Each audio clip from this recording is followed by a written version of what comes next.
we worked on this document.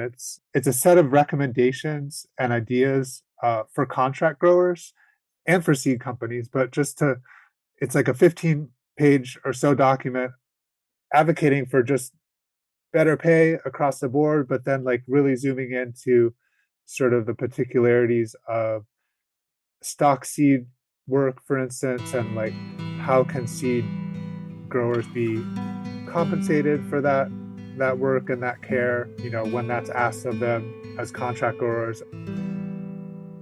Welcome to episode 55 of the Seed Farmer Podcast, the podcast where I want you to harvest seeds from some of the vegetables and flowers growing in your farm or garden, and then to plant that seed out to grow delicious vegetables and beautiful flowers.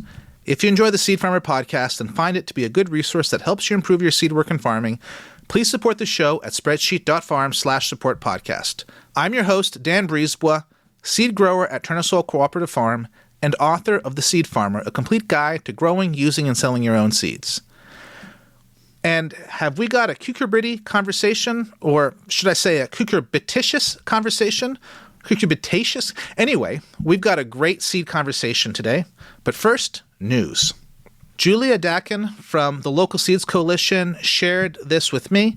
They have a $50,000 matching donation to fund their next phase in their Local Seeds Coalition project.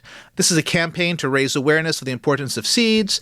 Your donation will support a comprehensive campaign aimed at transforming our approach to seeds by 1. Creating a shared identity for regional seeds, 2. Launching a national awareness campaign, and 3. Building the Year One Foundation. And they say, by making a donation today, you become an integral part of a movement that seeks to honor our agricultural heritage, promote biodiversity, and ensure a resilient food system for all.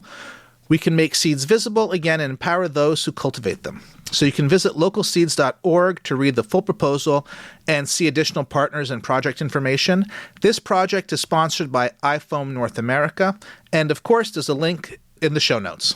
And now, let's get into today's conversation. Edmund Frost is this episode's guest. Edmund Frost is a seed grower and plant breeder based at Twin Oaks Community in Virginia. He is the manager of Commonwealth Seed Growers, a cooperative seed company focused on regionally adapted varieties for the Southeast. In this episode, Edmund shares the hidden realities of contract growing and his efforts to build a seed workers union through the Seed Workers Organizing Project to advocate for fair wages and better working conditions. We also discuss the transition of Commonwealth Seed Growers into a cooperative model, and the importance of self-advocacy when negotiating seed contracts, and how seed stewardship provides farmers with a resilient insurance policy against the disappearance of commercial hybrid varieties. In the deep dive, Edmund and I get into cucurbit breeding. We cover the devastating impact of Downy Mildew since the 2004 pathogen shifted, and how Edmund uses vine tracing to select for truly resistant plants. Edmund also shares his exciting work crossing Korean and Brazilian genetics to create a summer squash that is naturally immune to the dreaded squash vine borer. Enjoy the conversation.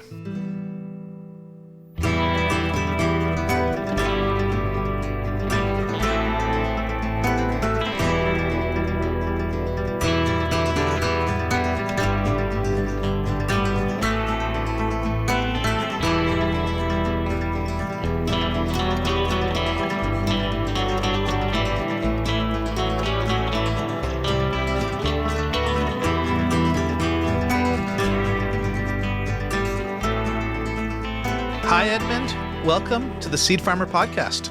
Glad to be here. You've been working with seeds quite a bit. Can you tell us your seed story, how you first started paying attention to the importance of seeds? So I guess the story starts with why I started paying attention to farming. I was a teenager. I was working at a market farm stand in our neighborhood that came to our neighborhood, and I just was really interested and inspired by it, and ended up going to work at the farm the summer that I got out of high school. And that was New Morning Farm in Pennsylvania. It's kind of a well-known market farm. And in the next, in my 20s, I worked on several farms. I worked at a large CSA called Food Bank Farm in Massachusetts. I worked at an orchard and vegetable farm in Michigan. I knew that I wanted to farm, and it was just the work that I liked doing. So something else during that time is that I became involved in activism, challenging corporate control of trade. Um, and this was, I don't know if people remember the World Trade Organization protests in 1999 in Seattle. And I wasn't at that, but I was aware of it, was very inspired by it, and kind of became part of that movement in the early 2000s. And one part of that was concern around genetically modified organisms. So there was some sort of events and convergences that I helped organize, challenging GMOs and corporate control of seeds. And so at that time, I was involved in farming, and I was involved in this kind of activism. And I just figured that eventually the two were going to come together, and I was going to want to do seed work. And that is what happened. It wasn't one specific thing. It's just that you saw it coming and then it hit you. Yeah, I was like, okay, um, this is probably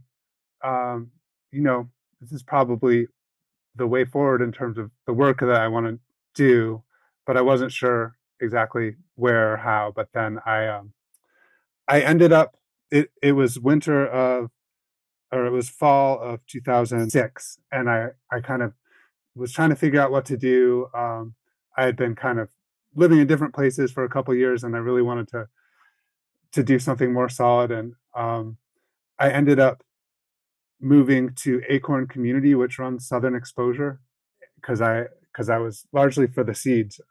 And um, I lived there that winter, and then I stayed the next year, and I did um, trialing and some seed growing in the gardens there that year.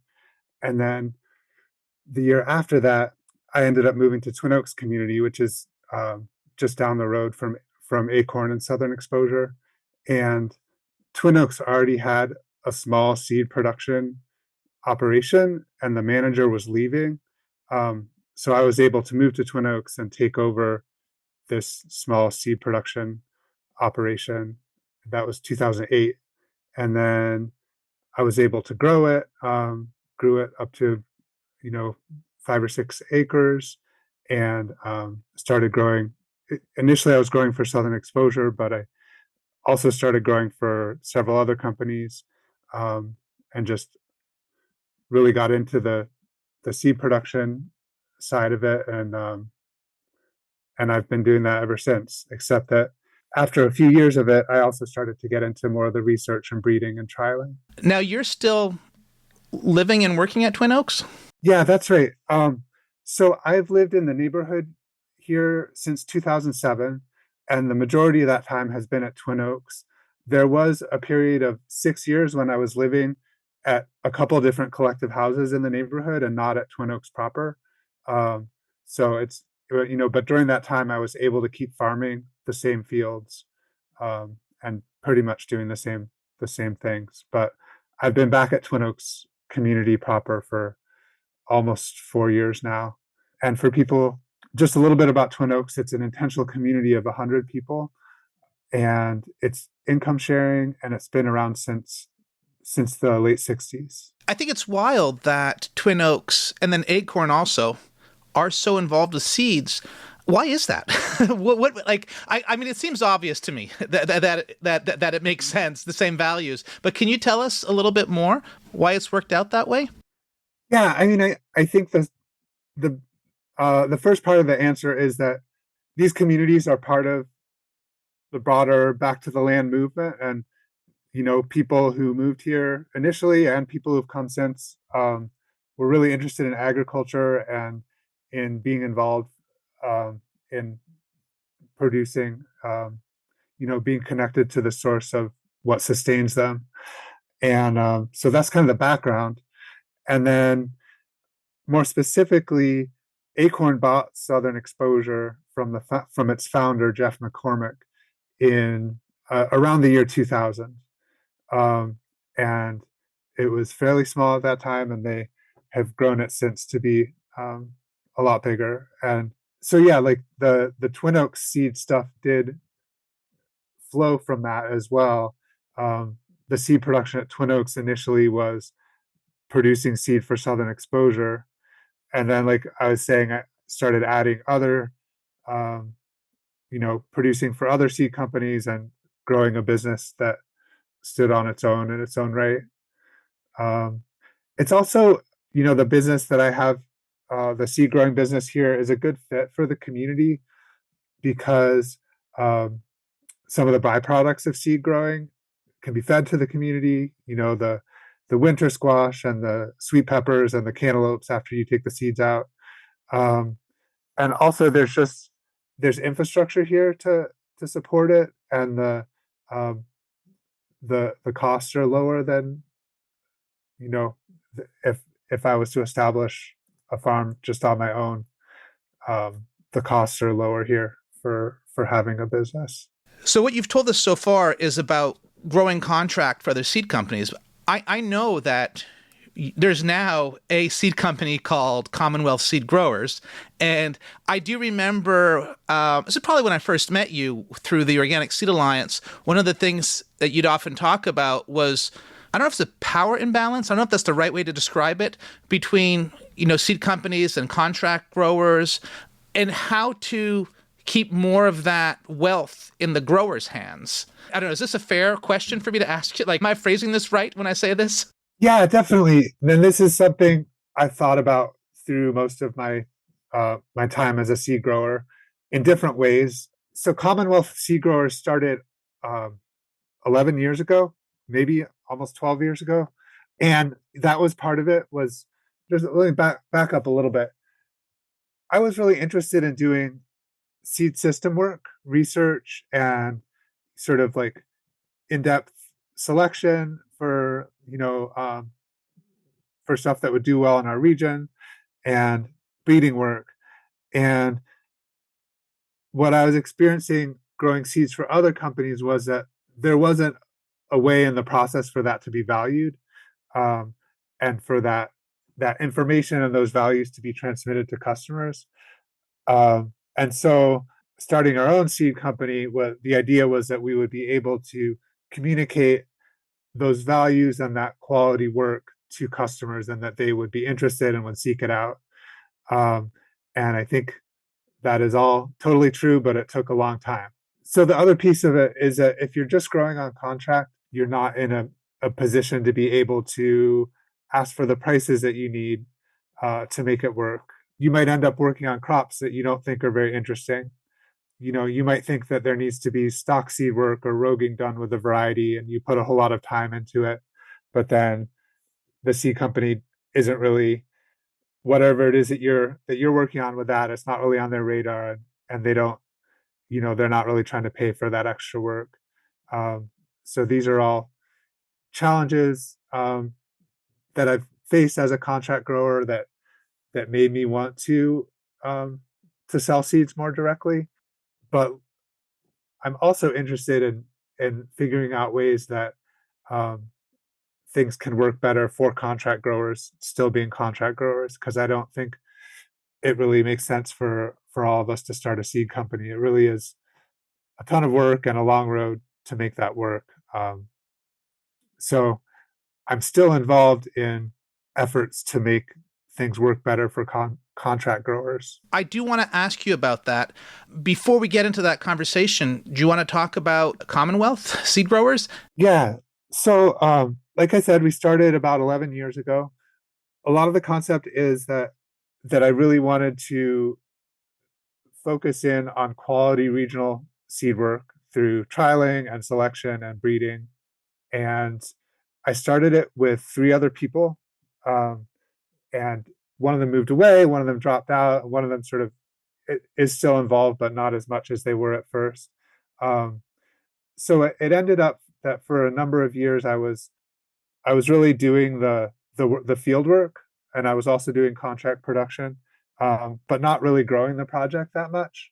Um, and then it's been in the last 3 or 4 years that it really has started growing again, and we've been bringing in additional growers, and are in the process of kind of like visioning how to move forward as a cooperative project with it.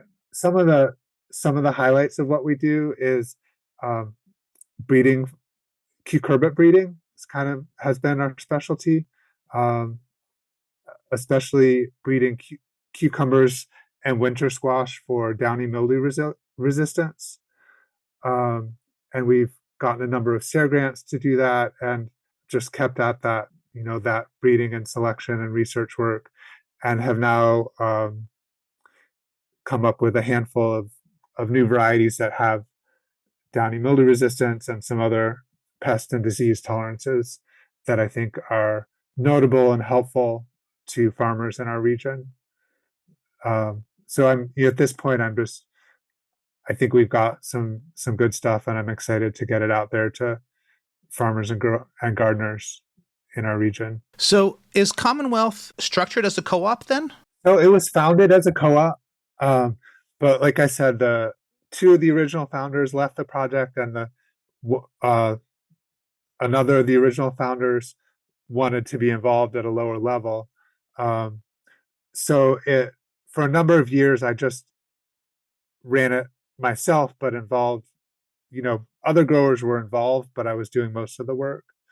Um, and now we're in a process of sort of re reworking the operating agreement and bringing the people who are involved back into it as a cooperative ownership situation. So that's still in transition a little bit. Yeah. Can you tell me what you would dream it could look like? I want it to be bigger because I want it to be economically something that can support, a handful of seed growers really doing quality selection and trialing and breeding and research. So I want to have something there that makes that possible for several farms. So that's one piece. What we're working on is a cooperative that is where the ownership is based on participation. I really want to keep it something where seed growers and people who know and care about the work in the field are the owners, and those agricultural values continue to really be at the forefront of the project. The cooperative aspect of it is complicated. And part of what has been happening is that there wasn't enough of a business there for a number of years to really sustain a lot of involvement from other people. But sort of as it's growing now, there's more there. And by that you mean kind of like just the revenue to share to justify the involvement, the work, and the return. Yeah. I have a lot of questions about that cooperative part, but maybe I should wait a year or two and have you back in when it's fleshed out a little bit. That sounds good. So why don't we move back into contract growing and how to make contract growing better for all the people involved? Can you tell me a little bit about seed worker organizing, the group? Yeah, so this is a group of seed growers that started. We started kind of in the wake of I believe it was the 2022 Organic Seed Alliance conference. And I was part of a workshop. I helped instigate a workshop at that conference, and it was an online conference about sort of like economic viability of seed growing, and just kind of naming and wanting to talk about the fact that a lot of seed growers like really struggle to make ends meet and to be able to continue doing the work. And I wanted to see more content, or, more discussion about that. So we had a workshop that focused on it, and then it was well attended. And in the wake of that, we started having ongoing meetings and sort of trying to figure out what we could do as a group of seed growers to support each other and to advocate for better outcomes for seed growers. And it was especially focused around contract seed growing. And in the time since, we're still here, we're still doing it. And there's been a few projects which I'm really happy with. We worked on this document. It's a set of recommendations and ideas for contract growers and for seed companies, but it's like a 15-page or so document just going into the ins and outs of contract seed growing, and exploring like what it would take to make it work better for seed growers. And this is, advocating for just better pay across the board, but then like really zooming into sort of the particularities of stock seed work, for instance, and like how can seed growers be compensated for that work and that care when when that's asked of them as contract growers, or even when they just decide that that is needed and start doing it. So yeah, seed worker organizing has a website, seedworkers.org, I think. I can put it in the show notes so you don't have to get it perfect right now. Okay. Yeah, and that contract document is there, and it's definitely something interesting to check out. And I'm excited about the sort of the conversations and the interest that document has sparked. There's a group from the UK that kind of took it and made a few revisions and incorporated it into some of the work that they're doing with seeds. And it's definitely been a conversation starter in the organic seed movement in a way that I'm excited about. Some other things that we've done is we have these monthly meetups just for seed growers to get together and talk about what's going on their farms and what their struggles are with seed production or anything related to it. And that has, it's a monthly thing, and Heron Breen and Steph War have been holding that down this year, and I really appreciate their work on that. And then another thing that we're trying to work on is seed source transparency. This kind of came up in the process of writing the contract recommendations document, where it's our idea that if it's more clear to seed users where the seed comes from, they'll be more interested in regionally grown seed and seed that has, sort of high quality stewardship values. But as it stands now, so much of the seed that's sold, it's really opaque where it comes from. So I think it's not just that people don't know where it comes from, but they don't really know that they don't know.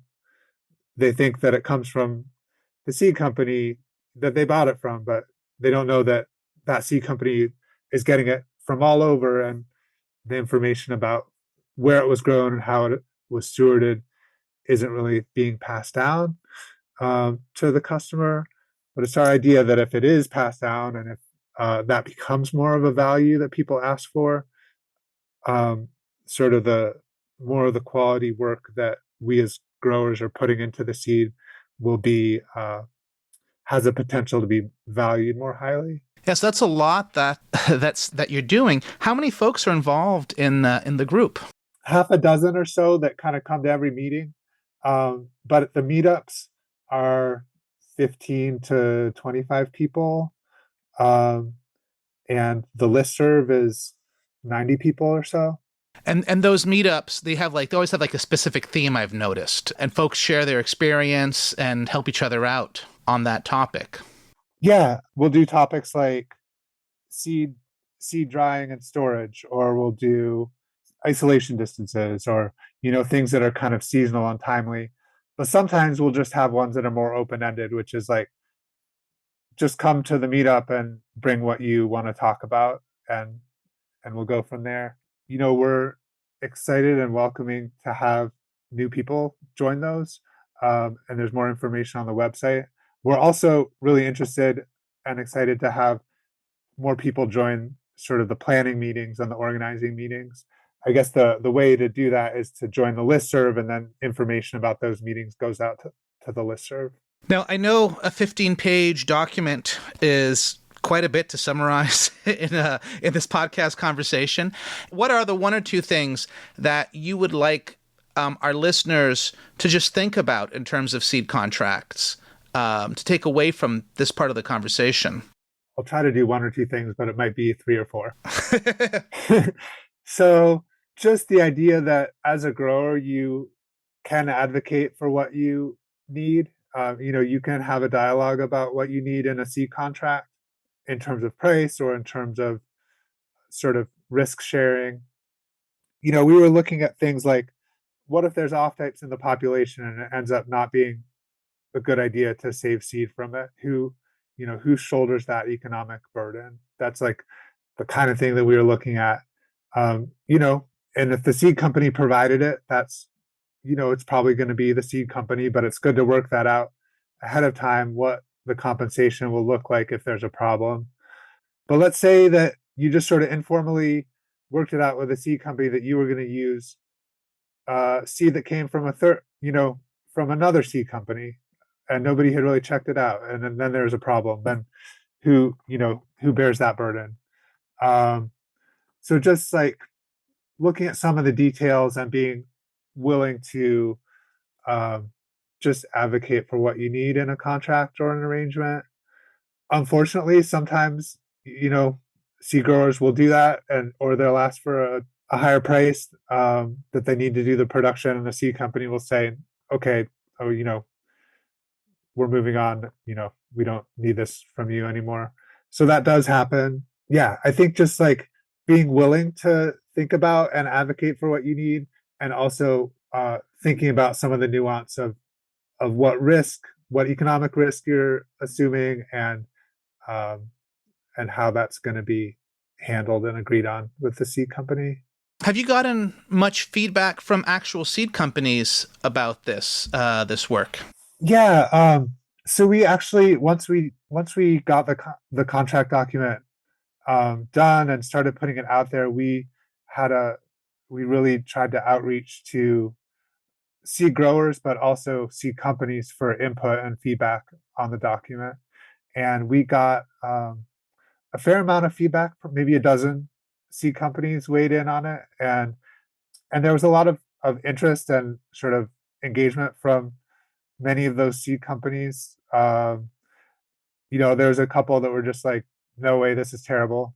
I guess we've been a little slow to take the next step on that, to really sort of synthesize that and come up with a new like process or program for how to move that forward. And I think that's maybe just sort of dormant right now, and I hope that is something that we pick back up. I find this really interesting, and I think this is important work to happen in I guess in the seed community. And one thing I'm worried about people listening to this is they might be scared about the potential of contract growing. Can you tell anything to our listeners to relieve some of their tensions, or should they be that afraid? It's like a lot of farming. It's hard to make a living at farming, and contract growing is in there with that. I would recommend being careful before you were to, for instance, just decide to make contract growing your entire business. Um, but I think it can often work well as one part of your business, because what you can do is find those couple contracts or handful of contracts that really do work especially well for your operation. And because you're not trying to find, you know, 20 or 30 contracts, you're only trying to find like two or three or four, you can be a lot more picky with them. And that can help you end up with contracts that work better. But there is a learning curve. And it's like anything else, it might end up taking a couple years before you find the kinds of things that are going to work well for you to to do contract growing. Yeah, but I mean, I can say more about that later. There's so many good reasons to get into seed, if you're not into it already, and contract growing is just one of the avenues for that. Sort of what you're saying is start small, grow Mhm. smartly, pay attention to what you do, and make sure you're making good decisions for your farm. That's kind of what I'm hearing from you. Yeah, and don't be afraid to self-advocate in terms of the seed contracts. Like here's an example. This is kind of from a number of years ago for us, but there was a seed company that would say, "We're just we're gonna come to an agreement ahead of time that you're gonna grow, do a 30-pound grow out of some squash crop and some hot pepper crop, and some okra crop, but they wouldn't know which one yet. And that was the way they were doing it. And, I just had to say, like, that doesn't work for us because um, a lot of, say for cucurbits, a lot of cucurbit varieties are just going to have really poor adaptation and disease resistance for our region. So I can't just agree to grow a crop without knowing what variety. And so Ben was able to do it differently with them. That's a really great example. If you're already a seed farmer, or even just thinking about harvesting seed from your plants for the first time, head over to seedgrowers.farm for my free seed grower resources. There is cross-pollination information, seed yield information, even a few seed spreadsheets. There's also a list of my favorite seed books and podcasts. While you're there, you can also sign up for my weekly newsletter to get seed grower tips and stories straight into your inbox. So head to seedgrowers.farm for my seed grower resources. Now, back to the show. Shall we shift the conversation from, contract growing and talk a little bit about DMR? So the other thing that I remember talking a lot about with you when I first met you was Downy Mildew. And I was so curious because this was like a really big problem for you. And we didn't really have Downy Mildew problems in our cucurbits. Now, that's all changed. Like in the last 5 or 6 years, maybe a little bit longer, we've begun to have much more of an issue. Like we've lost complete crops of cucumbers some years. And it's not every year, but it's definitely become a bigger thing. So I'm definitely more aware of it than when we first met. Do you want to tell us a little bit about the scale of the problem that you're living with, and then kind of why you've been working with it, or how you've been working with it? Yeah, so cucurbit downy mildew is kind of maybe the first thing that really got me engaged and involved in research and breeding work. And the way it started was just seeing cucurbit crops just, kind of drop dead in the field and not be able to produce anything. And then struggling to find answers about what it was and what was happening. Um, and then realizing that there wasn't very many people working on it, or knowledgeable about it. And it struck me as an opportunity for something that I could get involved with and help with. Um, and that's what I did. I wonder if people need to know more about downy mildew. It's a disease that generally overwinters in warmer places where it doesn't freeze. Um, and then it actually blows north on the wind every year, up from Florida and the Caribbean, and starts to infect crops again in June or July or August, depending on the year.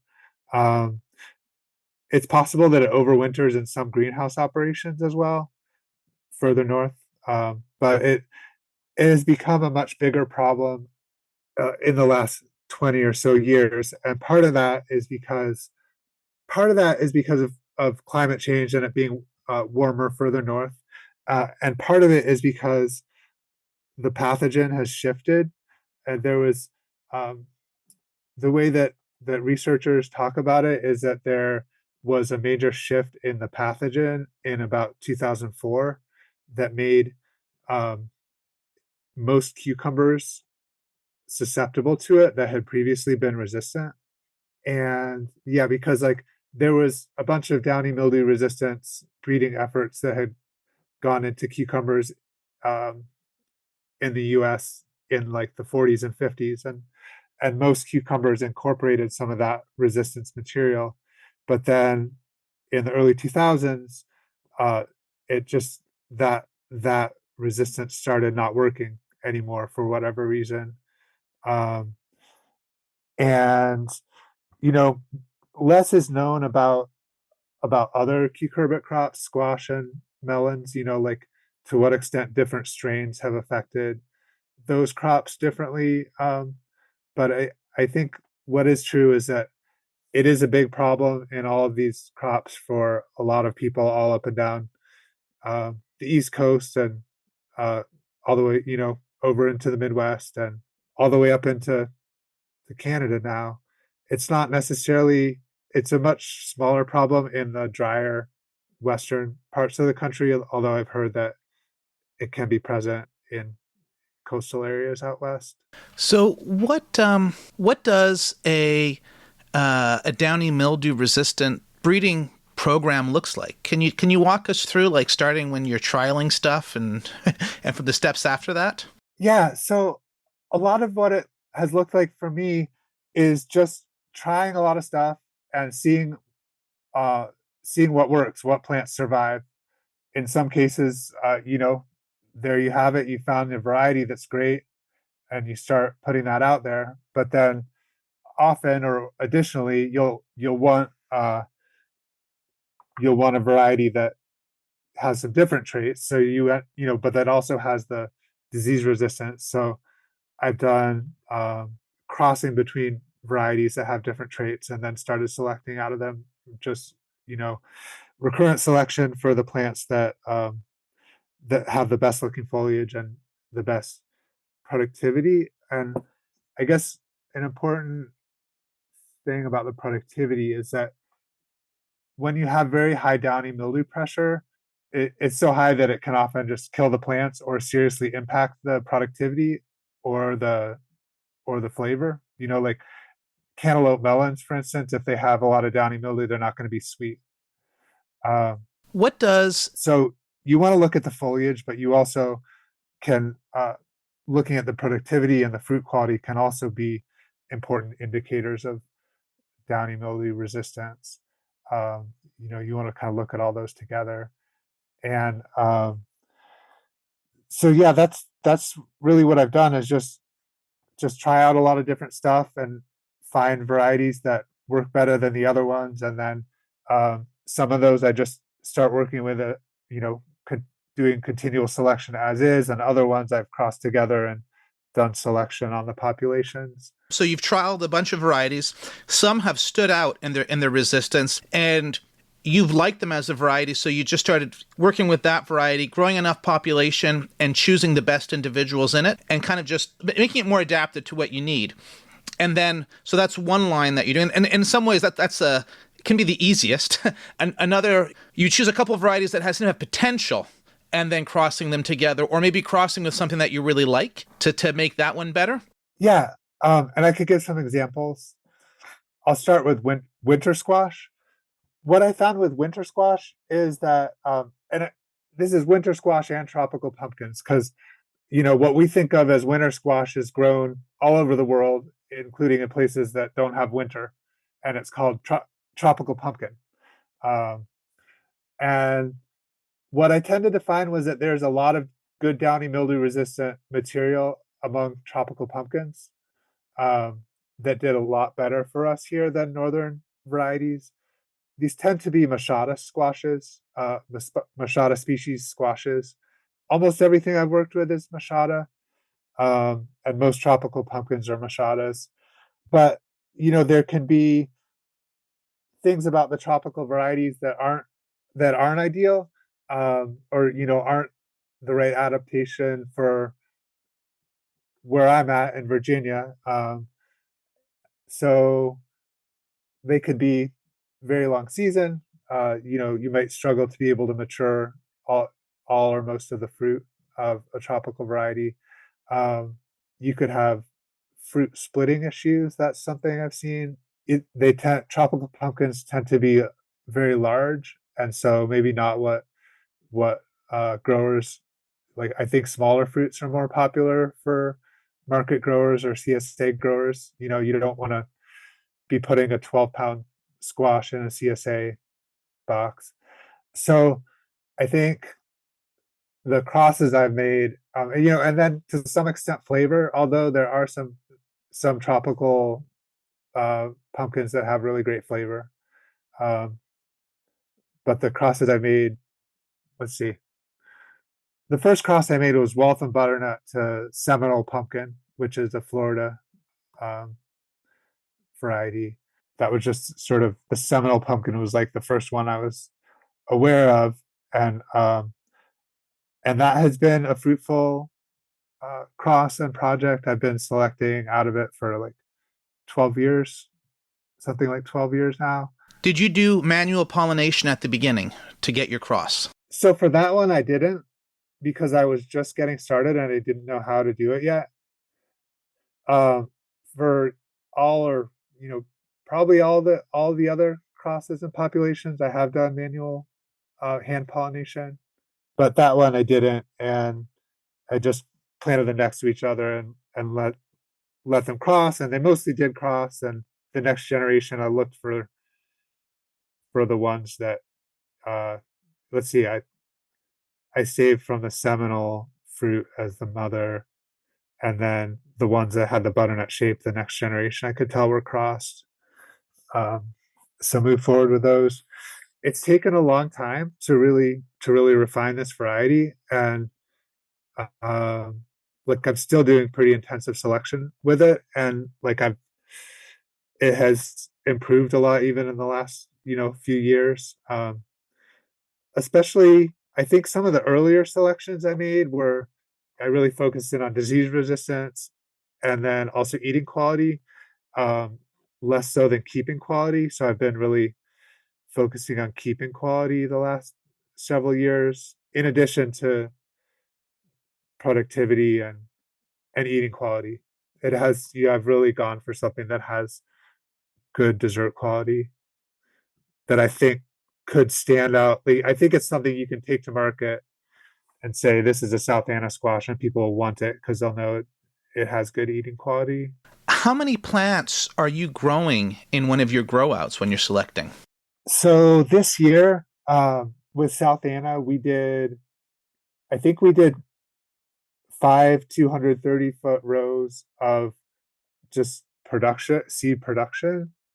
It was either 4 or 5. And then one 230-foot row of selection.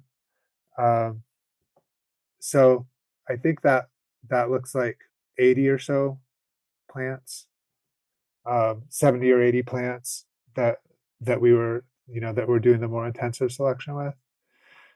And early on, I was doing uh, the way that I was doing the selection was training each plant separately, um, so that you would just be able to look at the foliage and look at all the harvests of that plant because it was trained separately. Um, I still think that's probably a good idea to do early in the selection process. So you can look at the foliage because you can't look at foliage when they're all intertwined. You can't really get a read on that. But you can still get a read on the productivity and the fruit quality, which correspond to the disease resistance. Um, so that's more where I've taken it is I let the plants intertwine, and then at harvest we go through and trace all the fruits back to the base of the plant and sort of we call it vine tracing, and trace all the fruits back to the plants, and we end up with 75 piles going down the row, and you can look at them all, and at that point we select based on yield and if there's any like rot issues on the fruit.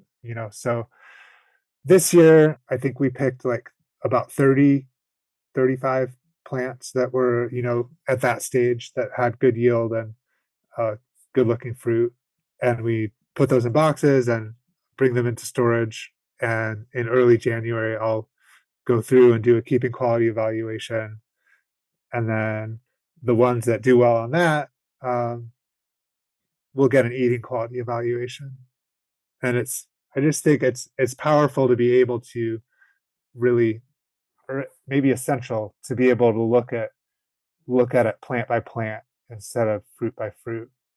And it's really, I've been really happy just seeing in the last like 4 or 5 years, seeing the keeping quality improve, to be really very good keeping quality at this point, by doing this method. And also seeing, if you're not looking at the whole plant, you can end up, if you're not looking at the whole plant and you're selecting for good eating quality, you can end up selecting for lower yields. So you start with 80-80, then you kind of get about 75 piles. How many plants do you think make it to the end, the selection, to go into the following year grow out? Last year, somewhere between 8 or 10, something like that. So about 10%. Yeah.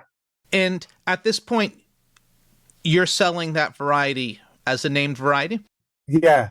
And I've been selling it for quite a few years. And I think it has been a useful variety for a lot of that time. One of the things is that the disease resistance, it wasn't that hard to get the disease resistance pretty locked in. And that did really give an advantage to growers. I think that I probably released it and named it too early. Um, but I think it's all right. I think there's it's mixed on that. What I'm tending to do more lately is I will put varieties out there that are not necessarily that far along in the selection, but I won't name them, and I'll say that they're a research sample, so people can kind of like see what we've got, but know that it's not finished yet. Now, we can't talk about all your breeding projects, but I'm curious, have you used, like, this cross that you made, has it become apparent in any future crosses? Yeah, I crossed a Chinese tropical pumpkin into it, um, and that has become another variety. Um, Calling it Baker's Branch butternut. It's um, the name of a creek uh, near us, and I did that because I wanted to. I had this thought that maybe the genetics were too narrow, and I wanted some more stuff in there. And I'm not sure that that was. I don't. I think I might not have been right about that, but I definitely ended up with something interesting and notable with this cross. The flavor's a little different. It has this really, and this is actually, I said I crossed the Chinese tropical pumpkin in there. I actually then crossed that back to the South Anna butternut, so it's 25% the Chinese tropical pumpkin. But this new variety, it's a little bit higher yielding, uh, and it has been better keeping quality, but I think the South Anna has caught up in terms of the keeping quality at this point. And it just has a little bit of a different flavor that comes from the Chinese tropical pumpkin, a little bit of a more nutty flavor. Um, so yeah, I'm sort of selecting and stewarding both of these butternuts in this way. Usually, kind of the last part of the conversation, I want to have a deep dive into a crop, but it feels like we've already been doing a deep dive into a crop. And I wonder if we should just kind of continue with squash or pumpkins, tropical pumpkins. And when I asked you the question in the beginning, you did kind of make a distinction between summer squash and winter squash. And I was kind of curious what that distinction is for you between those two.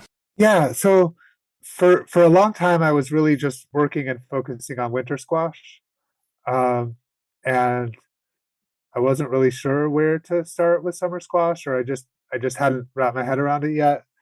Um, but the last 3 years, I've really been working on summer squash more, so I could share a little bit more about that.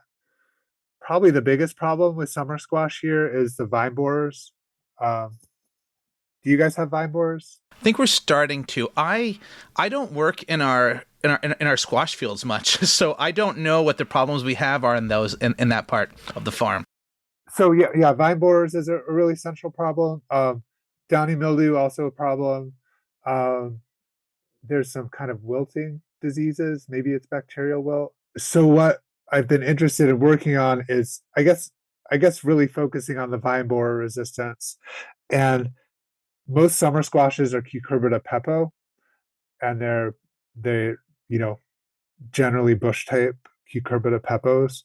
Um, and actually, I have found some that work better than others, and I'll come back to that. But we started trying Cucurbita machata summer squashes, um, which are kind of unusual. Um, but Cucurbita machatas are more or less generally immune to vine borers. So machata is like butternuts, most tropical pumpkins, and then a few kinds of summer squash. So the places that have really used machata summer squashes um, are in Korea and in Brazil and to some extent Italy and southern France. So we've tried varieties from all those places. Um, the Korean ones are the ones that kind of look the most like what you would expect from a zucchini. They're cylindrical, they're straight, they're green. How do they taste compared to a zucchini? They tend to be a little bit richer and sweeter. Not, not a ton. If you eat it, it tastes, you would think, if you eat it and it's not a comparison, you would be happy with it tasting like a summer squash. But I think they generally have better flavor than most summer squash. So the Korean varieties um, that I've tried are all hybrids. Um, so we've started doing selection out of the hybrids to create stabilized open pollinated varieties. And I guess we're a couple years into that uh, with two different varieties. Um, and we do have those, or at least we have one of them as a research sample for sale. And then the Brazilian ones. Um, so the Korean ones, they're early. The plants are kind of compact, and the fruits look the most like zucchini.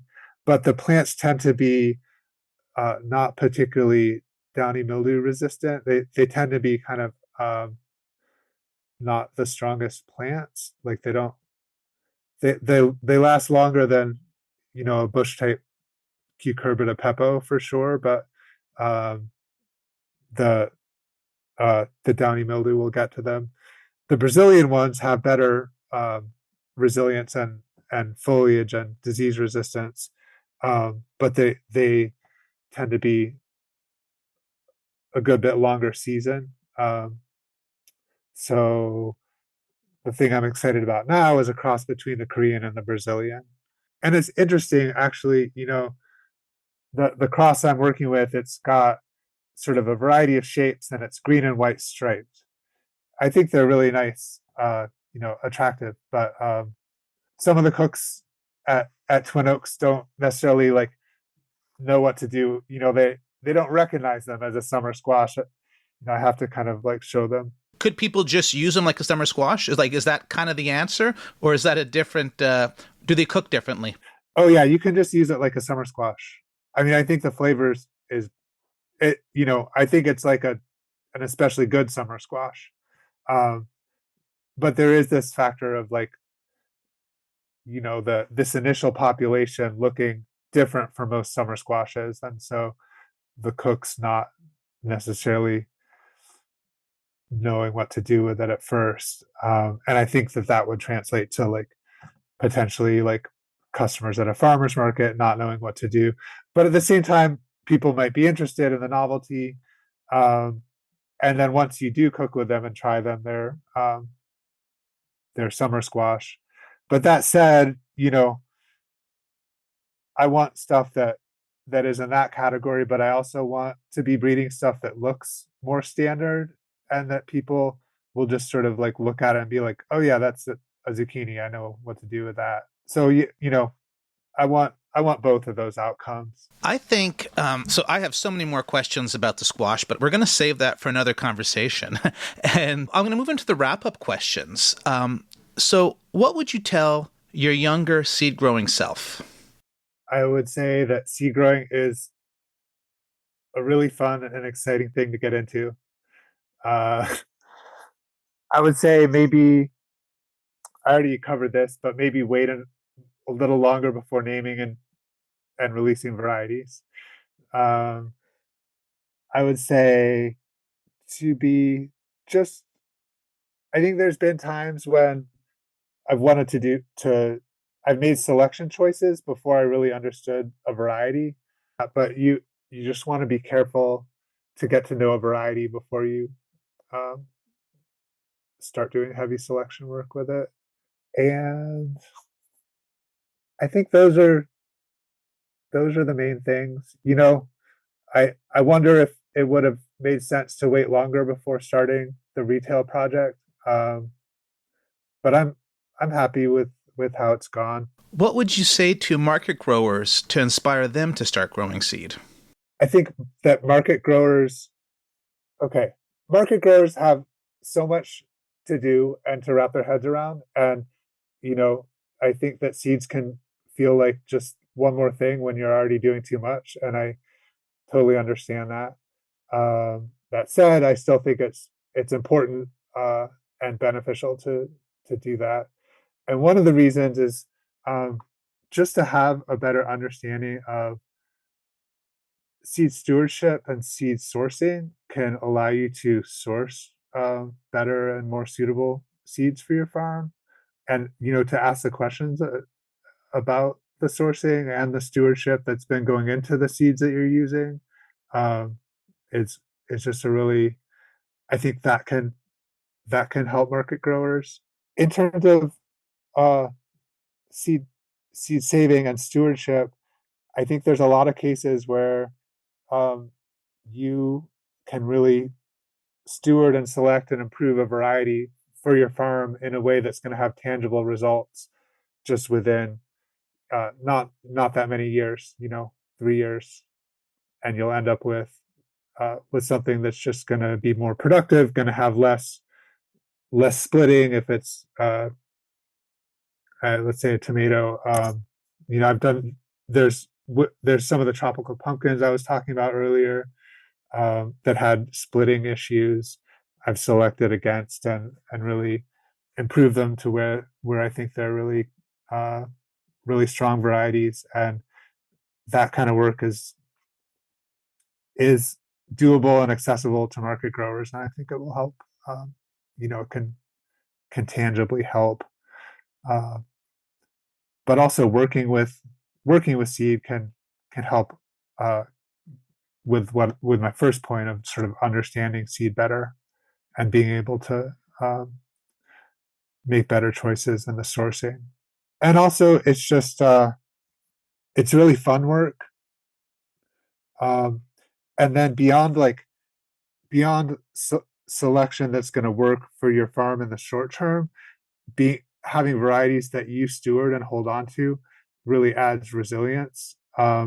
If those if you are relying on a hybrid variety and it disappears, you're not in a strong position, and that's not a good sort of that's not a resilient position. But if you are stewarding the varieties and you're in a network of other people who are stewarding varieties, that gives us more strength and resilience in our farming. I'm going to slip in another question here, and because you work with Cucurbita moschata a lot. In moschata, this is not the question you're expecting, but it's spelt SCH. And commonly, a lot of growers say moschata. Do you think there's a chance it's a hard CH, like in zucchini or like Chioggia beets? So moscata versus moschata. I don't know. Do you know anything about that? Do you know? I don't even know where the name came from. Yeah, I don't know where it came from. I've begun to ask around a little bit, and it's my brother-in-law who initially kind of called me out and said it's probably moscata. And kind of reading up about it, I said maybe that is how it is intended to be to sound, but it's not how the seed community in general speaks about it. So I was just kind of curious, and I don't know whether I'm taking a stand on it or not. But yeah, I would like to. Now I want to look into the origin of that naming. if you figure something out, tell me about it. Either way, Yeah, is there something I should have asked you that I didn't ask you? with the downy mildew and the cucurbits, there was something really clear that made sense to work on. And then, there's been other crops where it's been sort of less clear. Like, what do I want to look for? What do I want to prioritize here? And sometimes it's just stuff that looks cool. Sometimes it's disease resistance. Sometimes it's flavor. I think that there's a lot that can be done with dehybridization. Starting with a hybrid variety and selecting out of it. And it's a really easy way to start a breeding project that has had good results for us. Yeah, there's just kind of like the cucurbits. I've like really gone deep with the research, but there's other things that I've been able to, you know, do useful selection and stewardship without being so deep in it. Okay, I have an example. And this is in the realm of just maintaining a variety. So purple top turnip, it's super common variety. I like it a lot. I think it tastes really good harvested when it's cold out. They can overwinter in Virginia.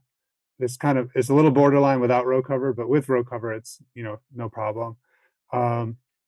So the last couple of years, 3 years maybe, have started doing selection work with that, even though it's a super common variety, and have been selecting against splitting and for cold tolerance, and have seen some progress. So it's just an example of something sort of more common and standard that you can make a difference with. And that's an important part of seed work also. How can people find out more about what you're doing? Our website is commonwealthseeds.com, and there's a research section there. There's also a lot of information about sort of the breeding and research and our variety descriptions. We do have a print catalog. You can get that. You can go on our website and get that sent to you. And then seed worker organizing. I'll put all those links down there in the notes. I think it's seedworkers.org, but I would love to see more seed growers involved in that project. Well, thank you so much, Edmund, for taking the time to have this conversation today. Thank you. It was enjoyable. Have a fantastic winter. You too. And that's episode 55 of the Seed Farmer Podcast. I want to add a note right now to the podcast that I did ask my co-farmer Amia about whether we have much vine borer problem on our farm. She said that they have not been a big struggle for us yet, and I sure hope it stays that way. Thank you, Edmund, for being on the podcast. Thank you to Sophia Sedalton for the theme music. You can hear more of their music at sophiasedalton.com. Thank you to Molly Breezeboer for editing this episode, and thank you so much for joining me in these conversations with seed farmers. You can find more seed growing resources on my blog at seedgrowers.farm. While you're there, you can subscribe to my newsletter full of seed growing, crop planning, and farm spreadsheets. You can also find out where to order a copy of my book, The Seed Farmer, a complete guide to growing, using, and selling your own seeds. And you can support the podcast at spreadsheet.farm/support-podcast or follow the link in the show notes. If you haven't already subscribed to this podcast, now's the time. You wouldn't want to miss the next episode. Until then, happy farming.